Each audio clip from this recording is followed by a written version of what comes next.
ధనం మూలం ఇదం జగత్ అనేది జగమెరిగిన సత్యం అండి. ఈ రోజుల్లో డబ్బు లేకపోతే ఇంక అసలు ప్రపంచంలో ఏదీ నడవదు.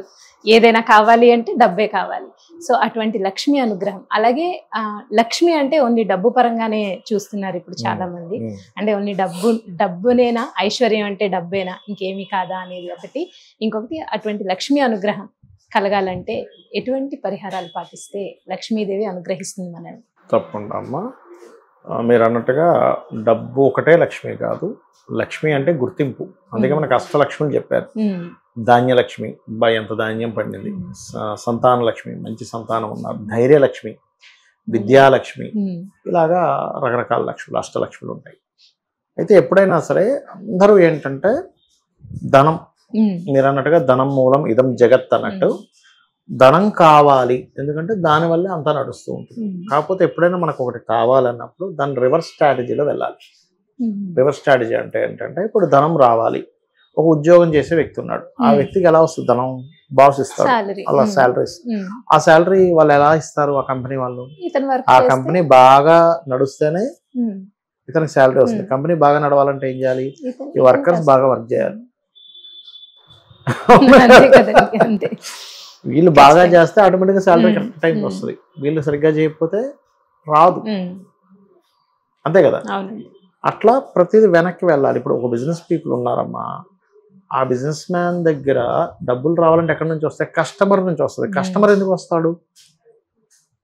నీ ప్రోడక్ట్ బాగుంటే వస్తాడు. నీ ప్రోడక్ట్ బాగోపోతే కస్టమర్ ఏమి జాలిపడి రాడు. నీ ప్రోడక్ట్ బాగుండడం మీద నువ్వు కాన్సన్ట్రేషన్ చేస్తే ఆటోమేటిక్గా డబ్బులు వస్తాయి. దాన్నే లక్ష్మి అంటారు. గుర్తింపు, నీ ప్రోడక్ట్ బాగుందనే గుర్తింపే లక్ష్మి. అర్థమైందమ్మా? ప్రోడక్ట్ బాగుందనేది. ఇప్పుడు హోటల్ ఉంది, మీరు బాగుంది అనుకోండి, ఇంకో ఫ్రెండ్ కూడా చెప్తారు అక్కడికి వెళ్ళి తిందాం. బాగాలేదనుకోండి, అడగనోడికి కూడా చెప్తారు అక్కడ తినకరా బాగుంది. అవునా కదా? అంటే ఏమిటి? బాగుందనే గుర్తింపు కస్టమర్ని తెస్తుంది. మంచివాడు అనే గుర్తింపు మనుషుల్లో నీకు ఒక వాల్యూని తెస్తుంది.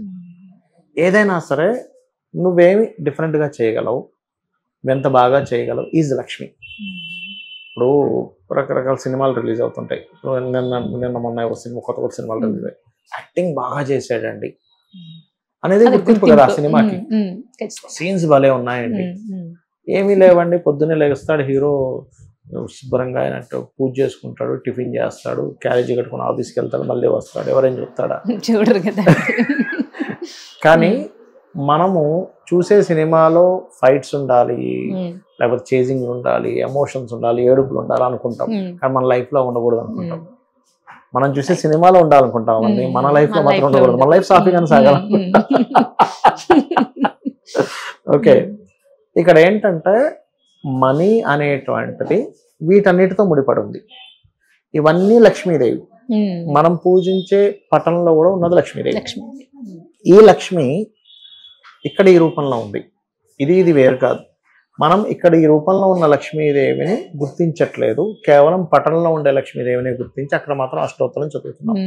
ఇక్కడ చదవాల్సిన అష్టోత్తరం ఏమిటి అంటే, ఇదే అష్టోత్తరం ఇక్కడ చదవాలంటే ఎట్లాగా? వీళ్ళకి చదవమని కాదు. ఇక్కడ మనం ఏం చేస్తున్నాము?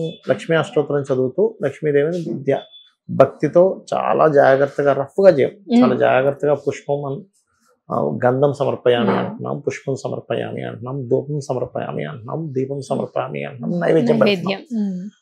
అవునా? గంధం అంటే ఏమిటి అక్కడ? యాక్చువల్గా గంధము అంటే బుద్ధి, మనిషి యొక్క ఆలోచన, మనిషి యొక్క వినయం, భూతత్వం. గంధానికి ఉన్నటువంటి తత్వం ఏంటంటే గురుతత్వం, నేర్చుకునే తత్వం. ఇక్కడ గంధాన్ని సమర్పించినప్పుడు మనిషికి పుణ్యం వస్తుంది అంటారు శాస్త్రంలో. ఇక్కడ నువ్వు ఏం నేర్చుకుంటున్నావు? నువ్వు బిజినెస్ చేస్తే బిజినెస్లో కస్టమర్ నుంచి నేర్చుకుంటున్నావు, కస్టమర్ నువ్వేమి ఇస్తున్నావు. అలాగే గంధానికి ప్రతీక ఎవరంటే గురువు. జూపిటర్ ధర్మానికి ప్రతీక. నువ్వు జాబ్ చేసినా బిజినెస్ చేసినా ధర్మంగా ఉంటేనే నీకు ధనం వస్తుంది.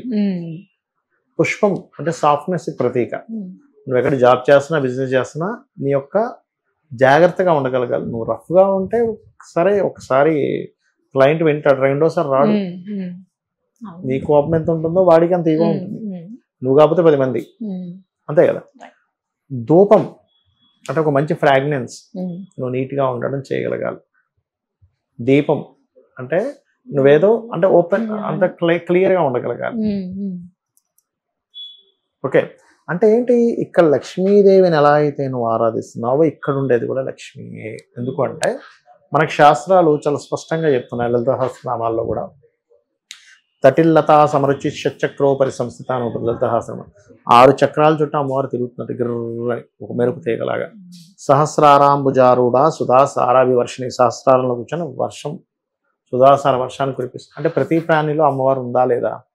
మరి ఉన్నప్పుడు నువ్వు ఎలా చూస్తున్నావు? ఒక బాసుని కానీ నీ కింద పనిచేసేవాడికి కానీ ఎట్లా చూస్తున్నావు? ఇవన్నీ నువ్వు సరిగ్గా చూడకపోతే ఇక్కడ నువ్వు పట్టణంలో నువ్వు పూజించినా సరే వేస్ట్. గుర్తుపెట్టుకోండి. కాబట్టి ఇక్కడ ఉన్నది కూడా ఇక్కడ ఉందని గుర్తిస్తూ, ఇక్కడ ఉన్నదే మళ్ళీ ఇక్కడ ఉంది పట్టణ రూపంలో ఉందని గుర్తిస్తూ నువ్వు చేస్తున్నావు పూజ. ఇప్పుడు చూడండి, సింపుల్ ఏం లేదు, మన ఫోటో ఉంది, ఎవరిని చింపేస్తానంటే ఒప్పుకోం. అదేంటి, అది జస్ట్ ఫోటో కదా.